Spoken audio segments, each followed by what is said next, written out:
নমস্কার, আপনাদের সকলকে স্বাগত জানাই টক থিয়েটারের একটি নতুন এপিসোডে। আমাদের আজকের গল্প বিভূতিভূষণ বন্দ্যোপাধ্যায় রচিত মেডেল। গল্প পাঠে আমি শৌক্তিক এবং অন্যান্য চরিত্রে পার্থ, শ্যামল, শুভম, দীপাঞ্জন, তন্ময় এবং আমি শৌক্তিক। শুরু হচ্ছে আমাদের আজকের গল্প মেডেল।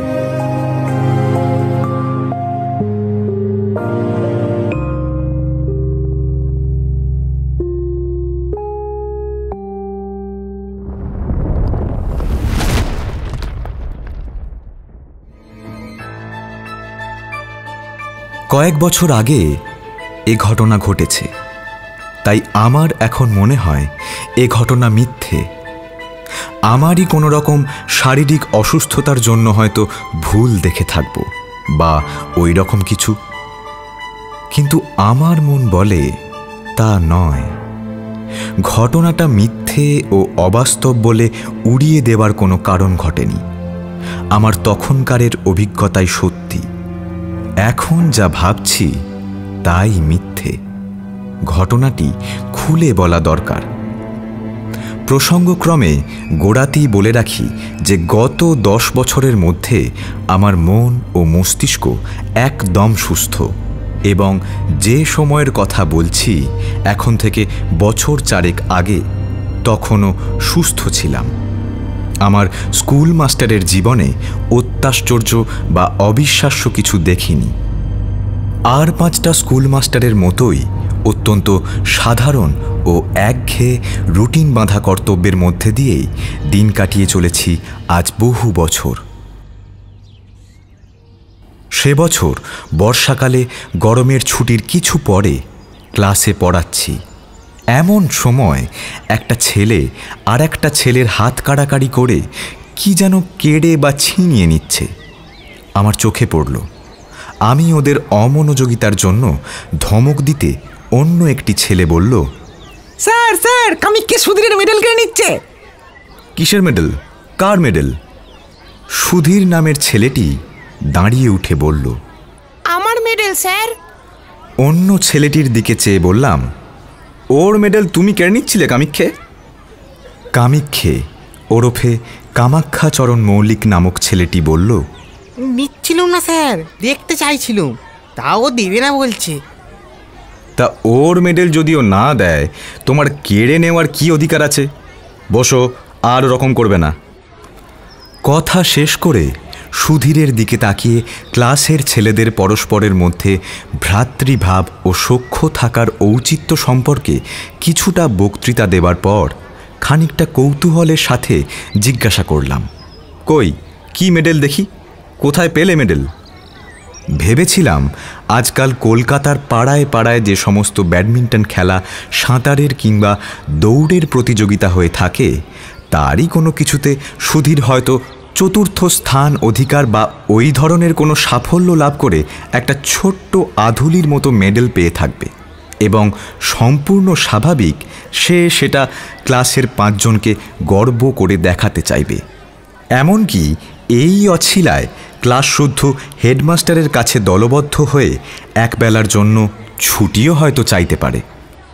সুতরাং মেডেলটি যখন আমার হাতে এসে পড়ল তখন সেটাকে তাচ্ছিল্যের সঙ্গে হাত পেতে নিলাম, কিন্তু মেডেলটার দিকে একবার তাকাতেই চেয়ারে সোজা হয়ে বসলাম। না, এ তো পাড়ার ব্যাডমিন্টন ক্লাবের বাজে মেডেল নয়। মেডেলটা পুরনো, বড় ও ভারী চমৎকার গঠন। কি জিনিস দেখি?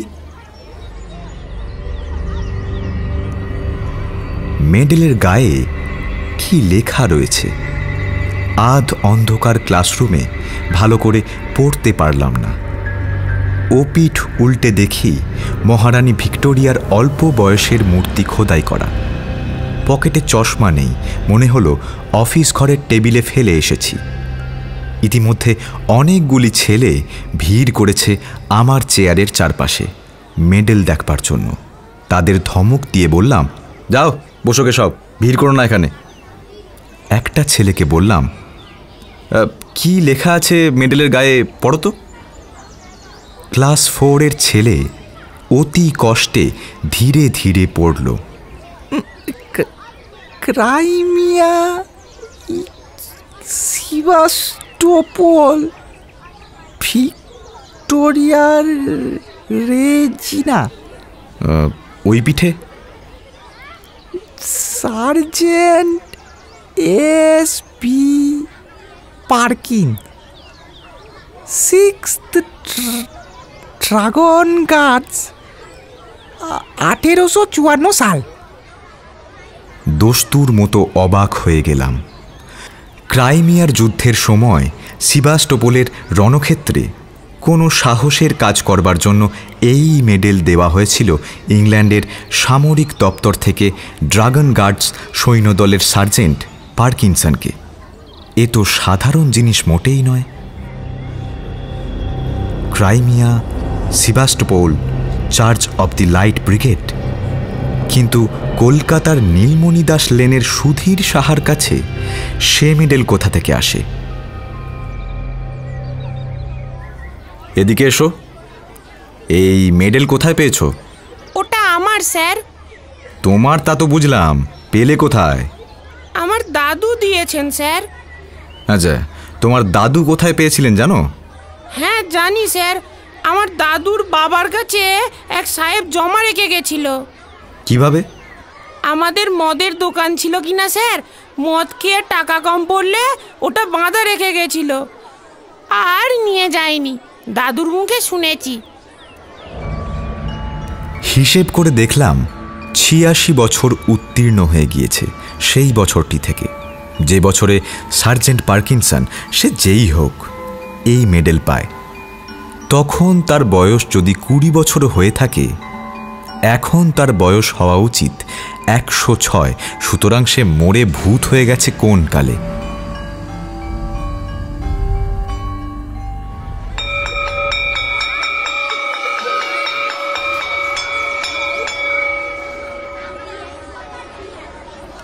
সেদিন ছিল শনিবার, সকাল সকাল স্কুল ছুটি হবে এবং অনেক দিন পরে সেদিন দেশে যাব, পূর্বেই ঠিক করে রেখেছিলাম।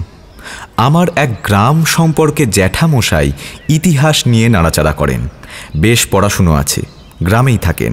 ভাবলাম তাকে মেডেলটা দেখালে খুশি হবেন খুব। সুধীরের কাছ থেকে মেডেলটি চেয়ে নিলাম, সোমবারে ফেরত দেব বললাম। স্কুলের ছুটির পর বাসা থেকে স্যুটকেস নিয়ে শিয়ালদা স্টেশনে এসে 2:30-এর গাড়ি ধরলাম।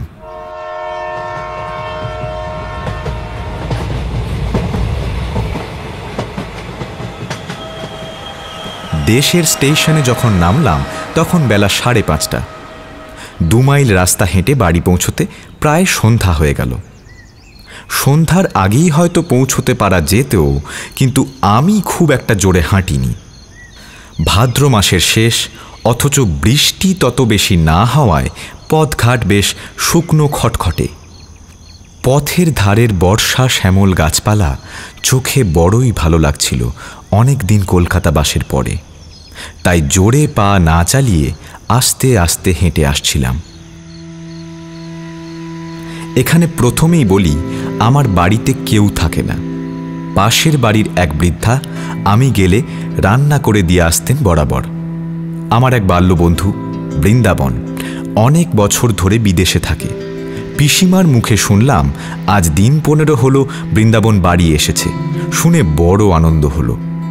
সন্ধ্যার পরেই ওর সঙ্গে দেখা করব ঠিক করে চা খেয়ে নদীর ধারে বেড়াতে বার হলাম।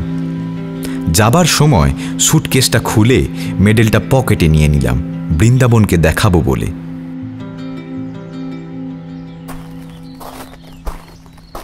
নদীর ধারে গিয়ে দেখি বর্ষার দরুন নদীর জল ভয়ানক বেড়েছে। নদীর জল কুল ছাপিয়ে দুধারে মাঠে পড়েছে। অনেকক্ষণ বসে রইলাম। সন্ধ্যার অন্ধকার নামল একটু একটু। বাদুড়ের দল বাসায় ফিরছে। কেউ কোনো দিকে নেই। এক জায়গায় বর্ষার তোড়ে নদীর পাড় ভেঙে গিয়েছে। অনেকটা উঁচু পাড়, নিচে খরস্রোতা বর্ষার নদী। জায়গাটা দিয়ে যেতে যেতে একবার কীরকম ভেঙেছে দেখবার ইচ্ছা হলো। পাড়ের ধারে দাঁড়িয়ে নিচে জলের আবর্ত দেখছি। পাড়টা যেখানে অনেকখানি উঁচু, জল অনেক নিচে। হঠাৎ আমার মনে একটা অদ্ভুত ইচ্ছা জাগল। আমি লাফ দিয়ে পাড় থেকে জলে পড়ব। দাঁড়িয়ে থাকতে থাকতে ইচ্ছাটা যেন ক্রমেই বেড়ে উঠেছে। লাফাই, লাফ দিই, অথচ বর্ষার খরস্রোতা নদী কুটো ফেললেও দুখানা হয়ে যায়। আমি সাঁতার জানি না, গভীর জল পাড়ের নিচেই। ইচ্ছাটা কিছুতেই সামলাতে পারছি না। এমনকি আমার মনে হলো আর কিছুক্ষণ থাকলে লাফ দিতেই হবে, নইলে আমার জীবনের সব সুখ চলে যাবে।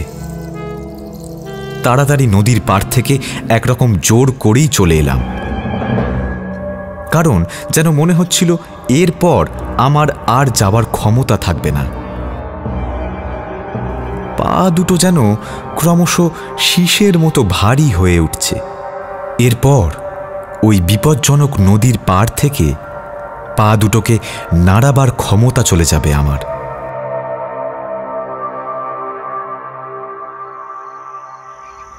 নদীর ধার থেকে বৃন্দাবনের বাড়ি আসবার পথে ওসব আর কিছু নেই। আমি নিজের মনোভাবে নিজেই আশ্চর্য হয়ে গেলাম। কি অদ্ভুত! এরকম হওয়ার মানে কি? ট্রেনে বসে অতিমাত্রায় ধূমপান করেছিলাম মনে পড়ল। এই ভাদ্র মাসের অতি গরমে অত ধূমপান করা ঠিক হয়নি। তার ওপর বাড়ি এসে দুপেয়ালা চা খেয়েছি। এসবেই ওরকমটা হয়ে থাকবে হয়তো, নিশ্চয়ই তাই।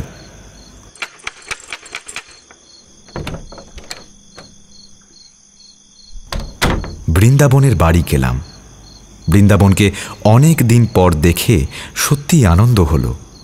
দুজনে অনেক রাত পর্যন্ত বসে গল্প করলাম। অনেক বছর ধরে জমানো অনেক সুখ দুঃখের কাহিনী।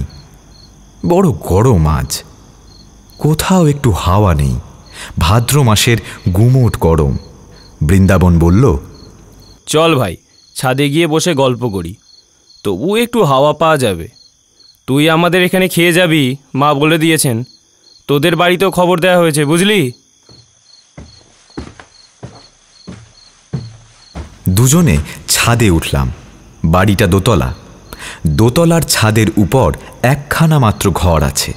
আমি জানতাম বৃন্দাবনের কাকা এই ঘরটায় থাকেন। দোতলার ছাদে উঠে দেখলাম বাড়ির পেছন দিকটায় বাঁশের ভাড়া বাঁধা। বললাম, বাড়িতে রাজমিস্ত্রি খাটছে বুঝি বৃন্দাবন? হ্যাঁ ভাই, কাকার ঘরটা মেরামত হবে। উত্তর দিকে দেওয়ালটার গা থেকে নোনা ধরা ইটগুলো বার করা হচ্ছে, বুঝলি?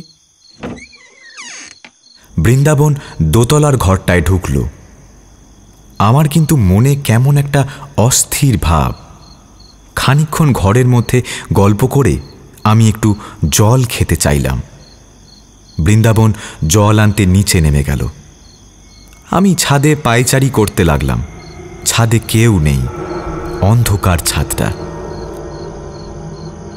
যেদিকটায় রাজমিস্ত্রিরা ভাড়া বেঁধে কাজ করছে, পায়চারি করতে করতে সেখানে গিয়ে দাঁড়িয়ে দেখছি। হঠাৎ মনে হলো, ছাদ থেকে লাফ দিয়ে পড়ি না কেন? বেশ হবে, লাফ দেব। প্রায় দুর্দমনীয় ইচ্ছা হলো লাফ দেওয়ার। লাফ দেওয়াই ভালো, লাফ দিতেই হবে। দিলাম। এমন সময় বৃন্দাবন ছাদের উপর এসে বলল, আয়, ঘরের মধ্যে আয়, মা চা পাঠিয়ে দিচ্ছেন। ওখানে দাঁড়িয়ে আছিস কেন? আরও প্রায় আধ ঘন্টা কথা বলার পরে নিচে থেকে চা ও খাবার এসে পৌঁছল। আমরা দুই বন্ধুতে অনেক রাত অবধি গল্পগুজব করলাম। তারপর বৃন্দাবন খাবার কতদূর জোগাড় হলো দেখতে নিচে গেল। ঘরের মধ্যে বড় গরম। আমি বাইরের ছাদে খোলা হাওয়ায় আবার বেড়াতে লাগলাম। রাজমিস্ত্রিদের ভাড়ার কাছে এসে দাঁড়িয়ে আমার মনে হলো, লাফ এবার দিতেই হবে। কেউ নেই ছাদে, কেউ বাধা দিতে আসবে না। এই উপযুক্ত অবসর। সঙ্গে সঙ্গে আমার মনের গভীরে কে যেন বলছে, লাফ দিও না মূর্খ, লাফ দিও না, পড়ে চূর্ণ হয়ে যাবে। আমার মাথায় কেমন ঝিমঝিম করছে। কতক্ষণ পড়ে আছি জানি না, এবং কিসের থেকে কি হলো তাও জানি না। হঠাৎ বৃন্দাবনের চিৎকারে আমার চমক ভাঙল। দেখি বৃন্দাবন আমাকে হাত ধরে টেনে তুলছে। এ কি সর্বনাশ! তুই লাফ দিয়ে পড়লি দেখলাম যেন। ভাগ্যিস বাসে পাটা বেঁধে গিয়েছে, তাই রক্ষে। কি হয়েছে তোর? আমার মাথা যেন কেমন ঘুরছিল, গা ঝিমঝিম করছিল।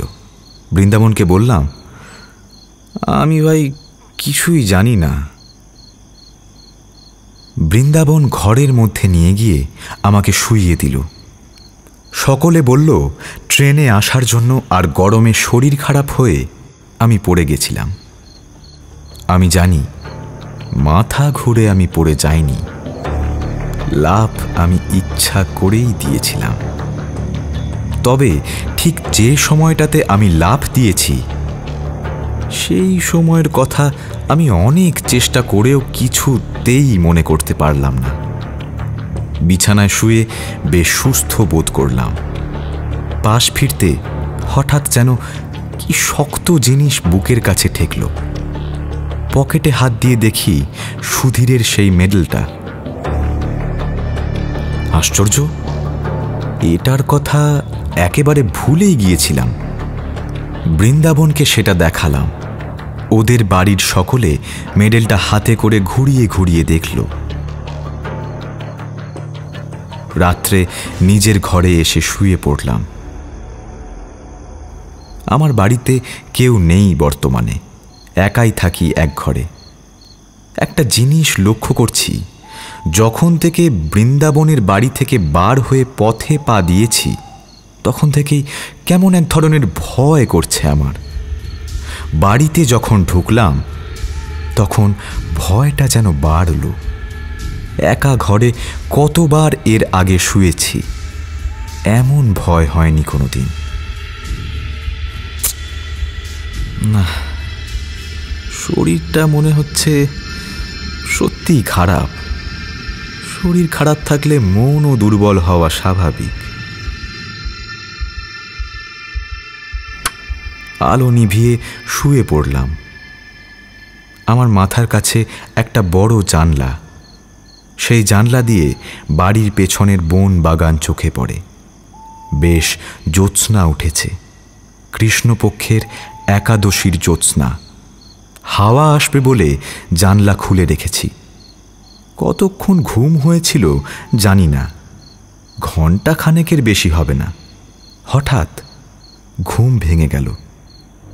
মনে হতে লাগলো আমার মাথার কাছের জানলাটায় কে যেন দাঁড়িয়ে,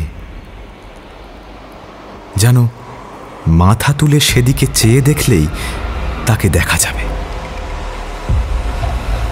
কথাটা মনে হওয়ার সঙ্গে সঙ্গে ভীষণ ভয় হলো, অথচ কিসের যে ভয় আমি জানি না। এমন ভয় যে কিছুতেই জানলার দিকে তাকাতে পারলাম না।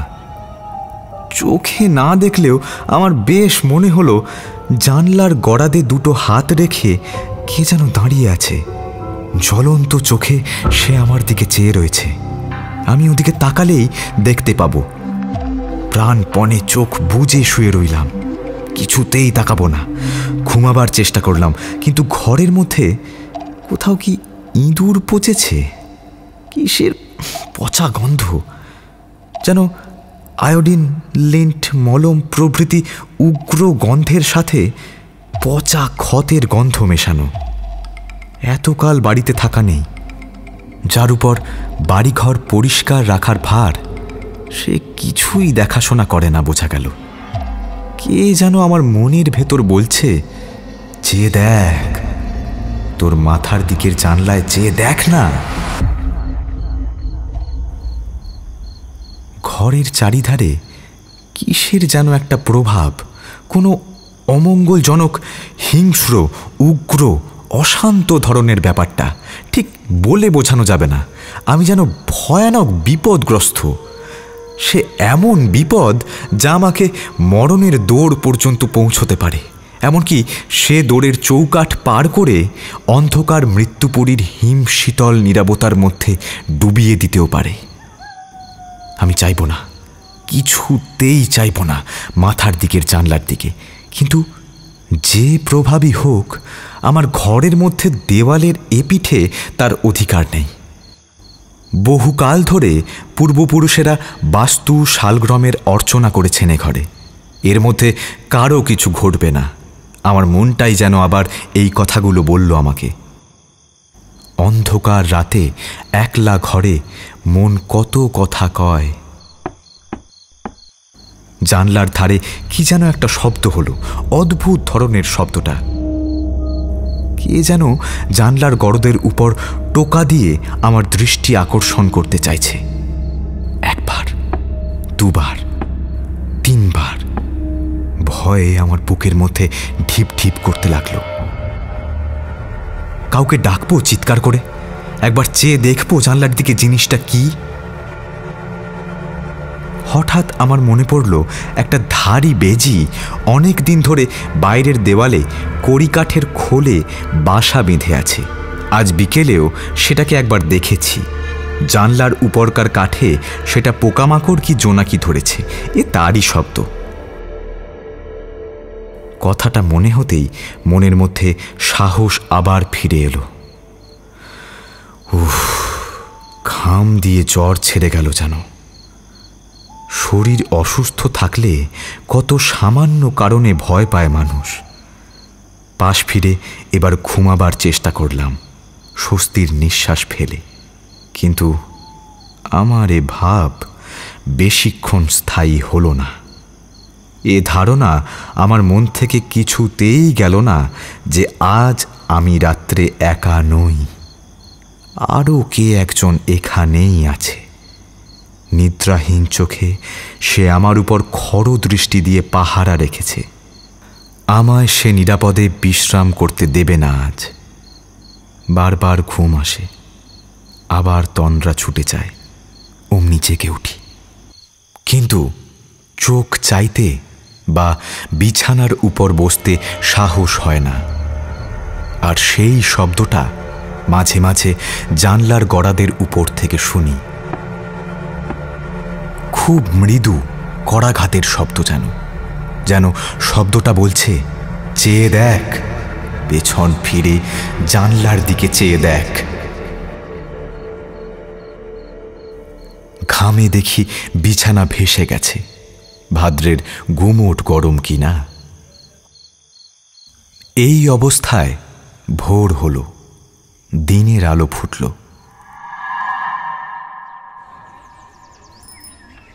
লোকজনের শব্দ কানে যেতে রাত্রের ভয়টা যেন মন থেকে কোথায় মিলিয়ে গেল।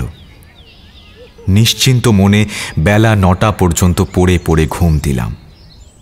তারপরে উঠে চা খেয়ে পাড়ায় বেড়াতে বেরোলাম। এই সময় একটা ঘটনা ঘটল।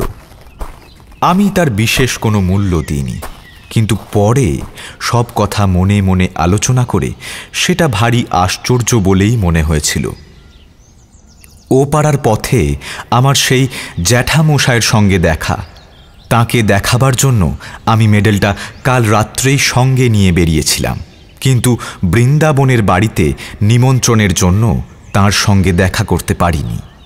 আমাকে দেখে তিনি বললেন, এই যে সুরেন, ভালো আছো? কাল তুমি এসেছো দেখলুম, তখন অনেক রাত, আর ডাকলুম না। আচ্ছা, কালকে তোমার সাথে একটা লোককে দেখলুম, ও লোকটি কে? খুব লম্বা বটে, যেন শিখ পাঞ্জাবির মতো লম্বা। তোমার বন্ধু বুঝি? হ্যাঁ, আসলে বাঙালির মধ্যে এমন চেহারা। বেশ বেশ বেশ বেশ বেশ। আমি অবাক হয়ে জ্যাঠামশাইয়ের দিকে তাকিয়ে বললুম, আমার সঙ্গে লম্বা লোক কাল রাত্রিরে? সে কি জ্যাঠামশাই? জ্যাঠামশাই আমার চেয়েও অবাক হয়ে বললেন, তোমার সাথে লোক ছিল না বলছো? একা যাচ্ছিলে?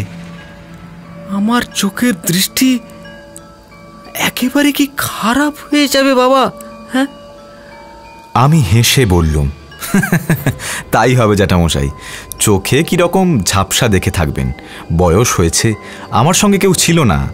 তাছাড়া আপনাদের বাড়ির সামনে আম গাছটার ছায়া কিরকম আলো আঁধার দেখেছেন চোখে, অমন ভুল হয়। জ্যাঠামশাই যেন রীতিমতো হতবম্ব হয়ে গেলেন। বললেন, কি আশ্চর্য কাণ্ড! এতটা ভুল হবে চোখে? আম গাছের এদিকে যখন তুমি টর্চ জ্বালালে, তখন দেখলুম তুমি আর তোমার পিছনে একজন লম্বা লোক। তারপর তুমি টর্চ নিভিয়ে আম গাছের ছায়ার মধ্যে ঢুকলে। তখনও জ্যোৎস্নার আলো আর আম গাছের ছায়ার অন্ধকারে আমি বেশ দেখতে পেলুম লোকটা তোমার পেছন পেছন যাচ্ছে। তোমার মাথার চেয়েও 1 হাত লম্বা, তোমার একেবারে ঠিক পিছনে। তবে খুব ভালো তো দেখতে পেলুম না। অত দূর থেকে আলো অন্ধকারের মধ্যে স্পষ্ট কিছু দেখা গেল না তো। আচ্ছা, এমনকি একবার এ পর্যন্ত মনে হলো যে তোমায় ডেকে একবার জিজ্ঞেস করি তোমার বন্ধুটি কে। একেবারে এত ভুল হবে চোখে? এত ভুল? জ্যাঠামশাইকে পুনরায় বুঝিয়ে বললাম, আমার সঙ্গে কাল কেউ ছিল না, আমি একাই ছিলাম। সুতরাং তার দৃষ্টিশক্তির গোলমাল ছাড়া এ ব্যাপারে অন্য কোনো সিদ্ধান্ত করা চলে না।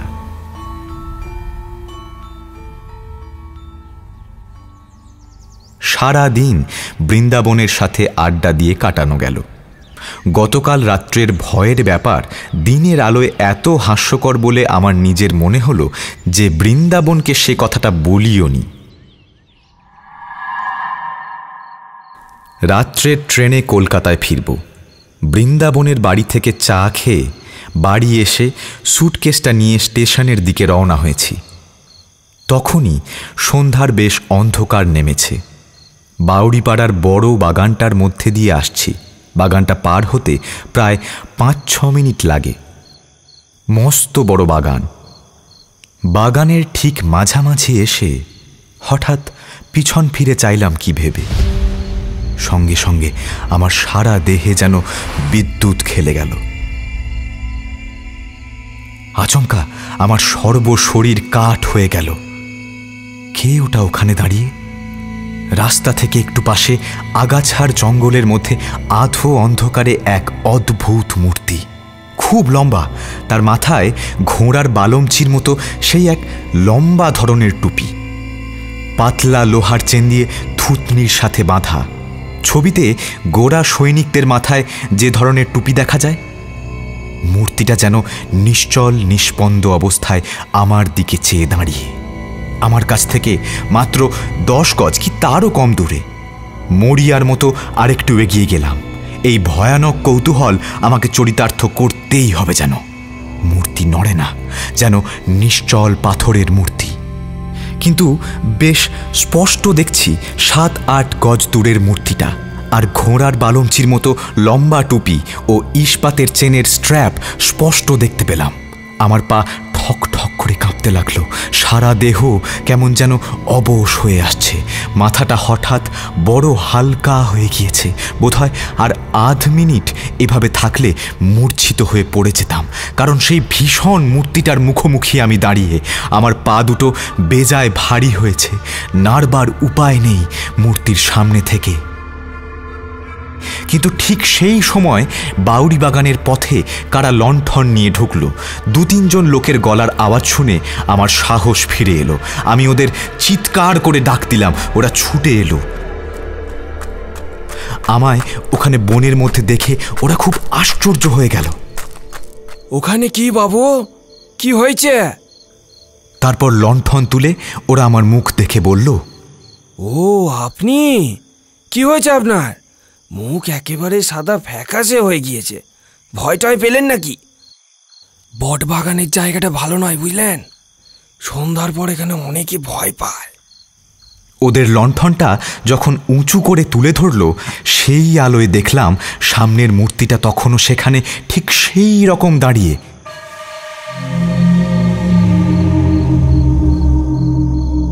একজন বলল, কি দেখেছিলেন এখানে দাঁড়িয়ে বাবু? এই সারা গাছটা? এই কারা এই গাছটার ডালপালা কেটে মাথায় ঝোপের মতো রেখেছে? হ্যাঁ, এই যেন মানুষ বলে অন্ধকারে ভুল হয় বটে। এই বাবু, চলে আসুন তো। আমিও দেখলাম সারা গাছই বটে। মাথার দিকের পাতাগুলো ছেঁটে গাছটাকে দেখতে হয়েছে ঠিক হর্স গার্ডসদের ঘোড়ার বালমচির টুপি।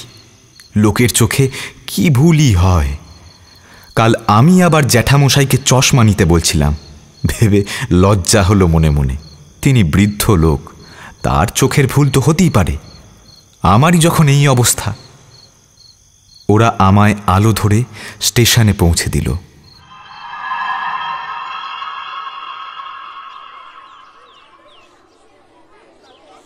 পরের দিন স্কুলে সুধীরের মেডেলটা ফেরত দিলাম। সুধীর বলল, আপনাকে দাদু একবার ডেকেছেন। আমার সঙ্গে ছুটির পর আমাদের বাড়ি আসুন, আপনাকে নিয়ে যেতে বলেছেন দাদু।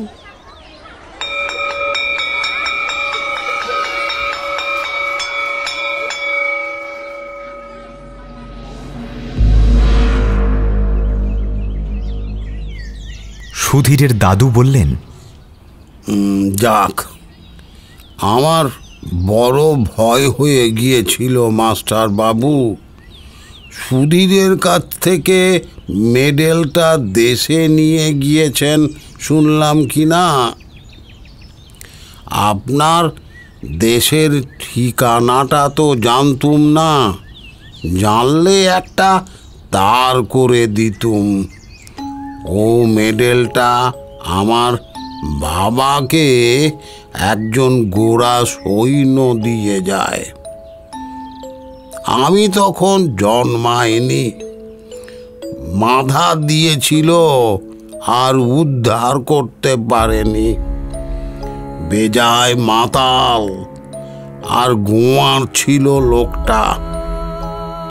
ও মেডেলের বিপদ হচ্ছে আমাদের বংশ ছাড়া অন্য কেউ নিলে তার বড় বিপদ ঘটে।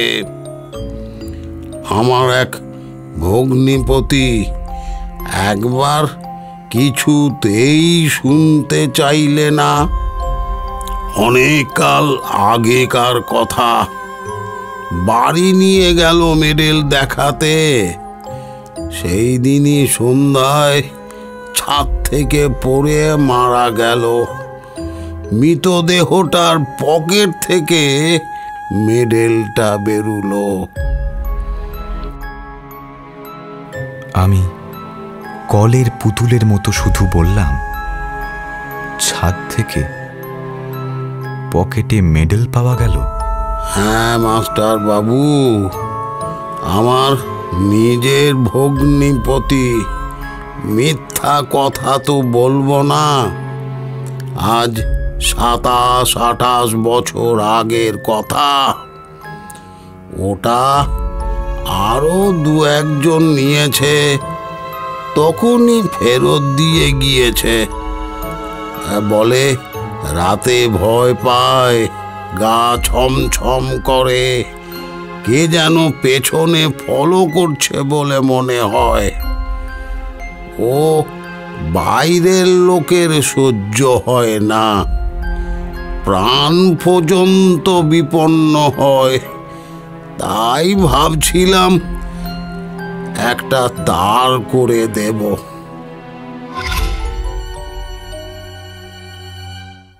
একটা কথা বলা দরকার। মাসখানেক পরে আমি আবার দেশে যাই। বাউরি বাগানে ঢুকে যেখানে সে রাত্রে ভয় পেয়েছিলাম, সেদিকে চেয়ে দেখি সে সাঁড়া গাছটা কোথাও আমার চোখে পড়ল না। যে আম গাছটার ধারে সাঁড়া গাছটা দেখেছিলাম, সেখানে দিনমানে বেশ ভালো করে দেখেছি। কোথাও সে সাঁড়া গাছ নেই। গাছ কেটে নিলে গুঁড়িটা যে থাকবে তারও কোনো চিহ্ন নেই। কোশমিন কালে সেখানে একটা বড় সাঁড়া গাছ ছিল বলে মনেও হয় না জায়গাটা দেখে।